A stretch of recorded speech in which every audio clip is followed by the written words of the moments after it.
আল্লাহর প্রতি তার বান্দার মায়া, আমার আল্লাহ তাআলা তার বান্দারে যে মায়া করে পৃথিবীর জমিনে মা বাবা তার সন্তানের জন্য সেই মায়া করে না। পয়গম্বর মুসা আলাইহিস সালাতু ওয়াস সালাম তুর পাহাড়ের উপরে উঠিয়া একদিন আল্লাহ তাআলারে বলতেছেন, মালিক, আসমানের মালিক আল্লাহ,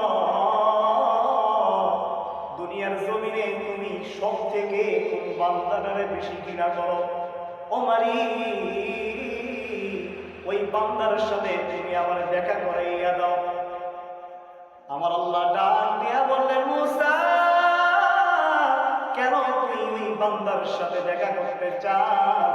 পয়গম্বর মুসা ডাক দিয়ে বললেন, মালিক, ওই গুনাহগার বান্দার সাথে যদি তুমি আমার দেখা করাইয়া দাও, তাহলে তারে আমি জিজ্ঞাসা করব সে কি কি গুনাহ করে, সে কি কি পাপ করে, আমি তারে জিজ্ঞাসা করব এবং আমি তার কাছ থেকে সেই কাজগুলো জেনে নেব এবং সেই কাজগুলো আমার উম্মতদেরকে সেই কাজ থেকে বিরত থাকতে বলবো।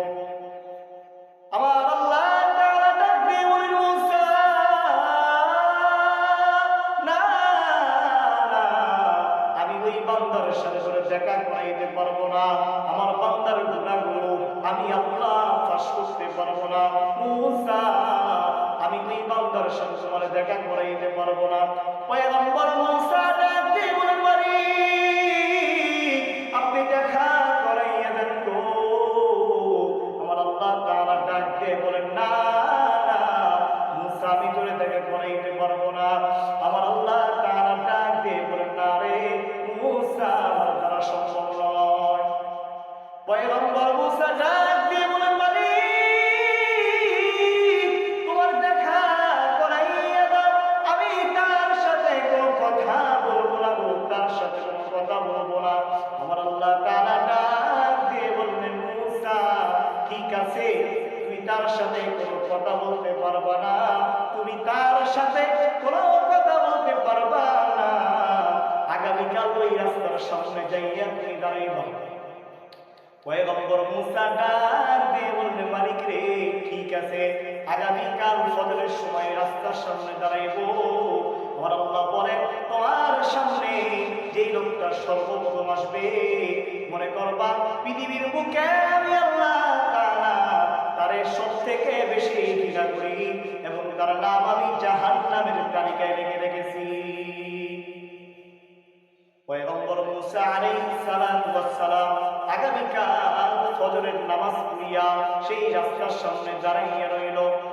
দূর থেকে তাকাইয়া দেখেন একটা লোক তাদের দিকে আগাইয়া আগাইয়া আসতেছে। পয়গম্বর মুসা তাদের দিকে তাকাইয়া রইলেন। পয়গম্বর মুসা আলাইহিস সালাতু ওয়াস সালাম তার লক্ষ্য করিয়া তার দিকে তাকাইয়া রইল। ওই লোকটা আস্তে আস্তে সামনে আগাইয়া আসতেছে।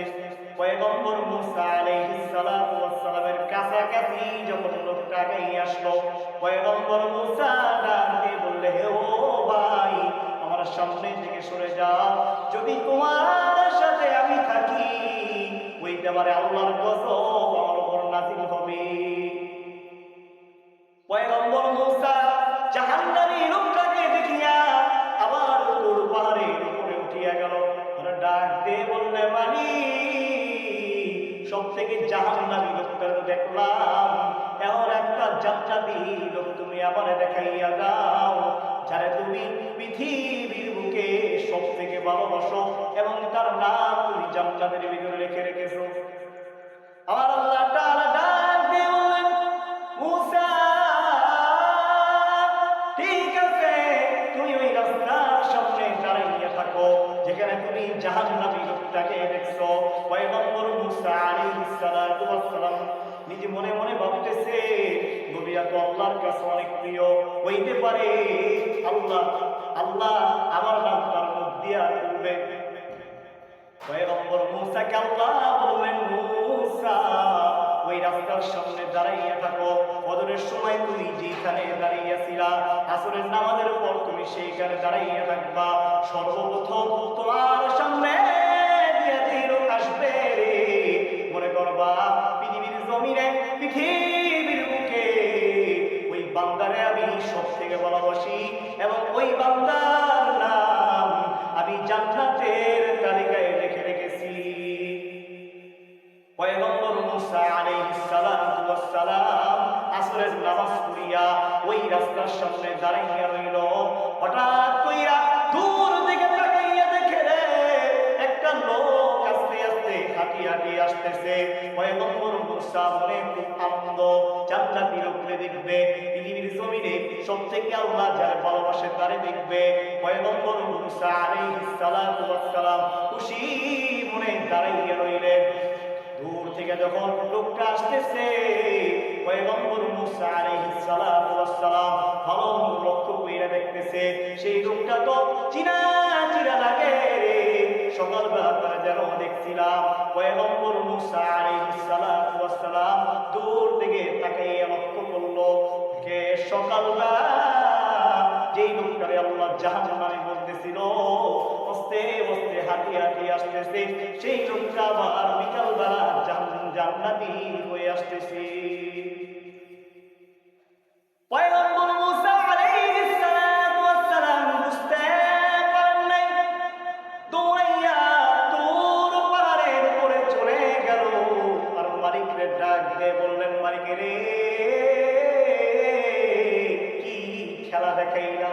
সকালবেলা তুমি এই লোকটারে জাহান্নামী বলতেছো, আবার ঠিক বিকালবেলা তুমি এই লোকটারে জান্নাতি বলতেছো।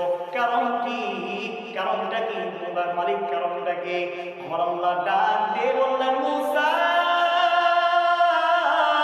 তুই মুসার যেই না আমি আল্লাহর শিকার না, তুই মুসার যে দয়া তার থেকে শত শত হাজার হাজার কোটি কোটি গুণ বেশি আমার আল্লাহর দয়া। সকালবেলা যখন তুই ওই বান্দারে তোর সামনে থেকে সরাইয়া দিবি, ওই বান্দা দৌড়াইয়া পাহাড় একটা এলাকায় পরবর্তী ওই জায়গায় বসিয়া আমি মুসার কাছে কান্না করতেছে, আর আমি আল্লাহর কাছে কান্না করতেছে। আমি আল্লাহর কাছে কান্না কইরা বলে, মারি জীবনে তো অনেক গুনাহ করলাম, তাই আল্লাহ এই গুনাহগুলো তুমি আমারে মাফ করিয়া দাও। আমার আল্লাহর কাছে যখন আমার বান্দা চাইতেছে,